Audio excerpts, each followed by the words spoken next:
नमस्कार दोस्तों, आपका स्वागत है।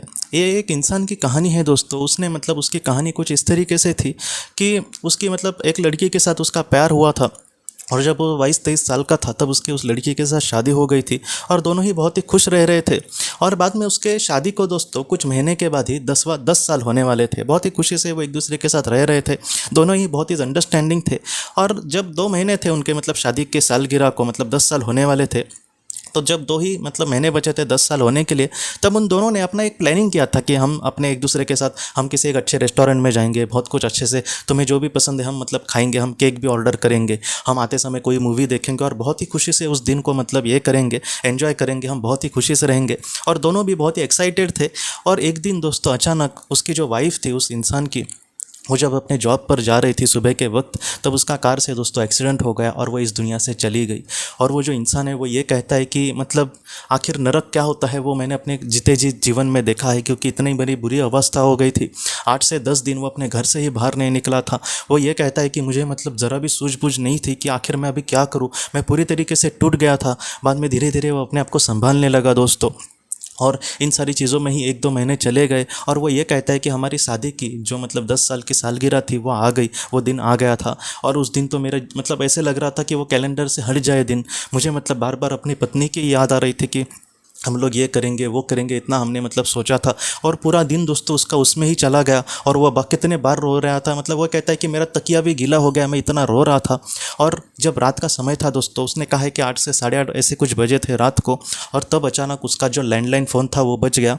और उसने जब उस फ़ोन को उठाया तब सामने उसकी पत्नी बात कर रही थी। वो ये कहता है कि मैंने उसकी डायरेक्टली वैसे ही आवाज़ सुनी और उसके पत्नी ने ये कहा कि स्वीटी, मैं इस दुनिया में सच में बहुत ही ज़्यादा खुश हूँ। तुम अपने आप को ज़रा भी दुखी मत होने देना मेरे लिए, क्योंकि मैं दिल से तुम्हें प्यार करती हूँ और मैं जितना हो सके तुम्हें खुशियाँ देने की कोशिश करती रही है हमेशा। और आज भी मैं तुम्हें खुश देखना चाहती हूँ। और तुम ऐसे ज़रा भी मत समझना कि आज एक बहुत ही स्पेशल डे था हम दोनों के लिए और आज हम एक साथ नहीं हैं, ऐसे ज़रा भी मत समझना। मैं जितना हो सके हमेशा तुम्हारे साथ हूँ। जब तुम मुझे याद करोगे मैं हमेशा तुम्हारे साथ हूँ। ये तुम्हारा एक आगे का सफ़र जो है वो एक अलग मोड़ ज़रूर लेगा आगे, लेकिन फ़िलहाल मेरी ज़िंदगी इतनी ही थी। मुझे बहुत ही ज़रूरी था मेरे आत्मा के लिए यहाँ पर आना, इसलिए मुझे आना पड़ा। तुम अपने आप को ज़रा भी दुखी मत होना मेरे लिए। मैं यहाँ पर अच्छी हूँ, जैसे मैं पृथ्वी पर खुश थी आज मैं यहाँ पर खुश हूँ। लेकिन बस तुम अपने आप को संभालना। अगर तुम दुखी रहे, तुम मेरे लिए बहुत ही ज़्यादा एकदम चिंता में रहे, तो मैं भी यहाँ पर शांति से नहीं रह पाऊँगी। इसलिए तुम कम से कम मेरे लिए अपना अच्छे से ख्याल रखना, अपने खान पान पर ध्यान रखना और जीवन में आगे बढ़ना। मुझे इतना ही समय था तुम्हें देने के लिए। मैं तुम्हें फ़ोन के माध्यम से भी इसलिए संपर्क कर रही हूँ क्योंकि कहीं ना कहीं तुम समझ जाओ कि लाइफ आफ्टर डेथ मृत्यु के बाद भी कुछ जीवन होता है और उसके बाद हम कहीं ना कहीं ज़िंदा रहते हैं। हम शरीर रूप में ना हो लेकिन फिर भी हम आत्मा के स्वरूप में कहीं ना कहीं होते हैं। इस तरीके से उसने अपने पति को इस तरीके से संदेश दिए। और ये कहता है वो बाद में कि आवाज़ अचानक उसका बंद हो गया, फ़ोन कट हुआ वैसे उसको लगा वहाँ पर और वो उसी नंबर पर फिर से कॉल कर रहा है लेकिन कॉल नहीं लग रहा था। और वो इंसान ये कहता है कि मैं उसका फ़ोन आने के बाद बहुत रोया। और उसके बाद वो ये कहता है कि कहीं ना कहीं मुझे उसकी बार बार वही बातें हमेशा याद रहती रह गई। और बाद में अच्छे से उसने सारी बातें याद करके दोस्तों लिख भी ली डायरी में। और वो ये कहता है कि धीरे धीरे मैं अपने काम पे जाने लगा और उसके जीवन ने दोस्तों एक अलग मोड़ लिया है। उसके काम पे उसको सहारा देने के लिए एक महिला से उसकी मुलाकात हो गई और वो जो महिला थी उसने भी अपने पति को खोया था। बाद में इन दोनों में अच्छी नज़दीकियाँ बढ़ी। बाद में उन दोनों की शादी हो गई। आज उसको 2 बच्चे हैं दोस्तों। लेकिन वो ये कहता है कि मेरी जो पत्नी है आज मेरे साथ हमेशा है, मुझे पता है। और मेरी जो वाइफ भी है जो भी मुझे बहुत वो बहुत केयर करती है। बहुत बार ऐसा लगता है कि वो मेरी माँ जैसी, मेरे वाइफ ने ही मेरी गुजरी हुई जो पत्नी थी उसने इसको मेरे लाइफ में लाया है। आज मैं जितना हो सके मेरे पत्नी ने गुजरे हुए पत्नी ने मेरे जीवन थोड़ा सा सुविधाजनक बनाने की कोशिश करी है। मैं हमेशा उसका शुक्रिया अदा करता रहूँगा और मुझे पूरा यकीन है कि हम दोनों एक दूसरे से ज़रूर मिलेंगे। लेकिन आज के जीवन में जो भी मेरा अच्छा कर्तव्य है उसको मैं अच्छे से पूरा करने की कोशिश करूँगा। तो इस तरीके से ये सब महत्वपूर्ण संदेश थे।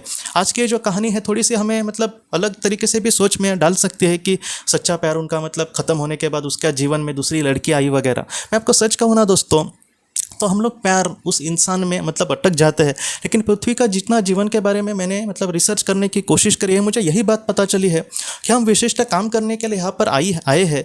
इसके बाद हम कौन से रिश्ते जोड़ते हैं, किस तरीके से रहते हैं, इन सारी चीज़ों को मतलब इतना महत्व आत्मा नहीं देगी। आत्मा यही देखेगी कि उसका कर्तव्य क्या है, और उस कर्तव्य में जितने लोग उसको महत्वपूर्ण मतलब भूमिका निभाने के लिए आएंगे, बस बाकी के लोग नहीं आते बल्कि हम भी उनके जीवन में भूमिका निभाते हैं। तो ये जो सारी चीज़ें हैं वही आत्मा के लिए महत्वपूर्ण होती है। लेकिन हम लोग रिश्ते में अटक जाते हैं कि मैं इससे ये करना चाहता हूँ, उससे मतलब जीवन बिताना चाहता हूँ। इन सारी चीज़ों में अटकने से अच्छा है कि हम मतलब सपोर्टिव रहे, और जो भी रिश्ता हमारा, जिसके साथ भी जो भी रिश्ता हो दोस्तों, उसको हम अच्छे से निभाने की कोशिश करें। तो सबसे बड़ी बात यह है, मतलब आज ही हमें स्वीकारने के लिए थोड़ी सी अलग तरीके से मतलब कोशिश करनी पड़ेगी, लेकिन आत्मा इन सारी चीज़ों को बहुत ही अच्छे से स्वीकारती है दोस्तों। इसलिए महत्वपूर्ण है कि हम अपने जीवन का जो भी जीवन उद्देश्य है या फिर कर्तव्य है, उसको अच्छे से निभाकर अपने जीवन का जो सार्थक है वो कर पाए। हमारे जीवन का जो भी मतलब चयन है, जिस चुनौती को मतलब हमने चयन किया है, उसको हम बहुत ही अच्छे से मतलब पूरा करने की कोशिश करें। ये बात जो है एक आत्मा के लिए, हम जो जीवन आज जी रहे उस आत्मा के लिए दोस्तों बहुत ही ज़्यादा महत्वपूर्ण है। तो दोस्तों हम अपने अगले वीडियो में मिलते हैं।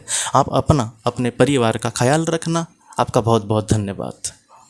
अगर आपने किसी अपने को खोया है, और अगर आप किसी जेन्युइन भरोसेमंद थेरेपिस्ट की तलाश कर रहे जो आपके अपनों के संदेश आपको दे सके, तो आप इस नंबर पर व्हाट्सएप मैसेज कर सकते हैं। हम जितना हो सके आपको किसी अच्छे थेरेपिस्ट के बारे में बताने की कोशिश करेंगे जो आपको बहुत ही अच्छे से संदेश दे और आप अपने जीवन में आगे बढ़ पाए। आपका बहुत बहुत धन्यवाद।